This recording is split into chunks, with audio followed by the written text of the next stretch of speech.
அனைவருக்கும் வணக்கம். ஆடி பெயர் வந்தது எப்படி என்பதை பற்றி நாம் தெரிந்து கொள்வோம். ஆடி என்பது ஒரு தேவ மங்கையின் பெயர் என்கிறது புராணம். ஒரு சமயம் பார்வதி தேவி ஈசனை பிரிந்து தவம் செய்யும் நிலை ஏற்பட்டது. சிவபெருமான் தனிமையில் இருப்பதை அறிந்த ஆடி எனும் தேவகுல மங்கை பாம்பூர்வம் எடுத்து கைலையின் உள்ளே யாரும் அறியா வண்ணம் நுழைந்தாள். பிறகு பார்வதி தேவியாக உருமாறி சிவபெருமான் அருகில் சென்றாள். அப்போது ஒரு கசப்பான சுவையை சிவபெருமான் உணர்ந்தார். தன்னை நோக்கி வந்தவள் பார்வதி அல்ல என்பதை அறிந்து தன் சூலாயுதத்தால் ஆடியை அழிக்க நினைத்தார். அப்போது சூலாயுதத்திலிருந்து வெளிப்பட்ட தீப்பொறி ஆடியை புனிதமடைய செய்தது. அவள் ஈசனை வணங்கி, ஒரு நிமிடமாவது தங்கள் அன்பான பார்வை என் மீது பட வேண்டும் என்பதற்காகவே இவ்வாறு நடந்து கொண்டேன், என்னை மன்னித்தருள வேண்டும் என்று வேண்டினாள்.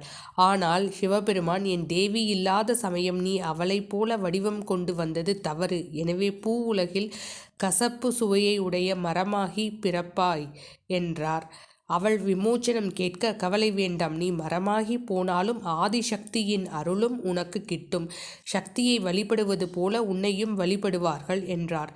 ஆடியாகிய உன் பெயரிலேயே 1 மாதம் பூலோகத்தில் அழைக்கப்படும். அந்த வேளையில் நீ கசப்பு குணம் கொண்ட மரமாக இருந்து மக்களுக்கு நல்லதை செய்வாய் என்று அருளினார். ஆடி என்ற தேவலோகத்து பெண் தான் பூலோகத்தில் வேப்ப மரமாக திகழ்கிறாள்.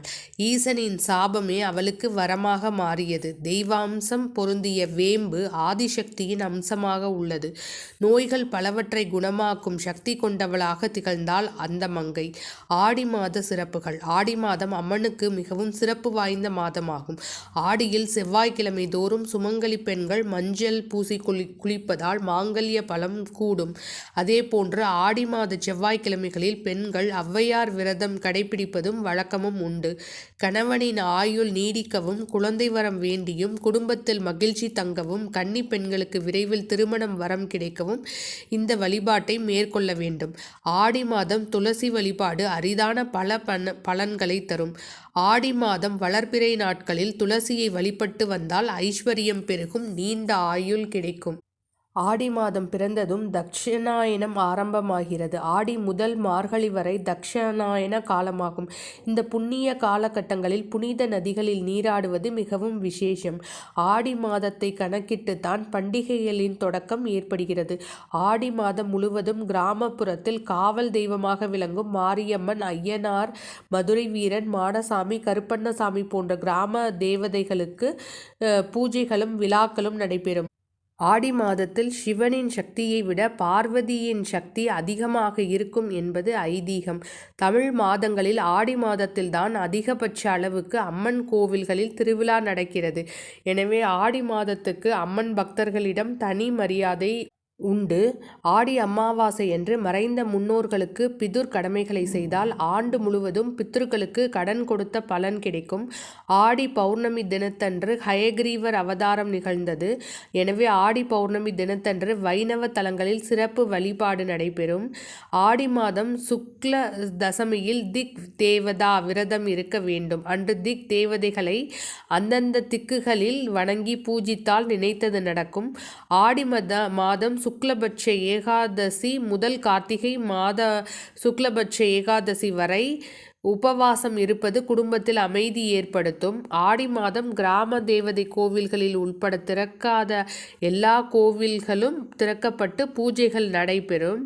ஆடி செவ்வாய்க்கிழமைகளில் கோவில்களில் எலுமிச்சம்பழ பழ விளக்கு ஏற்றினால் கூடுதல் பலன்கள் கிடைக்கும். ஆடி மாதம் வளர்பிறை துவாதசி நாளில் தொடங்கி கார்த்திகை மாதம் வளர்பிறை துவாதசி நாள் வரை பெண்கள் துளசி பூஜை செய்து வந்தால் நினைத்தது நடைபெறும். ஆடி மாதத்தை பீடை மாதம் என்று ஒதுக்குவது அறியாமையால் வந்த பழக்கம். உண்மையில் பீட மாதம் என்றுதான் பெயர். அதாவது மனமாகிய பீடத்தில் இறைவனை வைத்து வழிபட வேண்டிய மாதம் என்பதே சரியான அர்த்தமாகும். ஆடி பௌர்ணமி அன்று சிவபெருமானுக்கு திரட்டுப்பால் அபிஷேகம் செய்து கருப்பு பட்டாடை, 100 முத்துக்கள் கோர்த்த மணிமாலை, கரு ஊமத்த பூமாலை அணிவித்து மூங்கில் அரிசி பாயாசம் படைத்து வழிபட்டால் எப்பேற்பட்ட பகையும் விலகும். பொதுவாகவே வெள்ளிக்கிழமைகளில் அம்பாளுக்குரிய சிறந்த நாட்களாகும். இதனோடு அயனத்துக்குரிய சிறப்பும் சேருவதால் ஆடி மாதத்தில் வரும் வெள்ளிக்கிழமைகள் அம்பாளுக்கு தனி சிறப்பு கொண்டவையாக கருதப்படுகின்றன. ஆகவே அனைவரும் ஆடி மாதத்தில் அம்பாளை வணங்கி அம்பாளின் அருளை பெறுவோம். நன்றி. நற்பவி.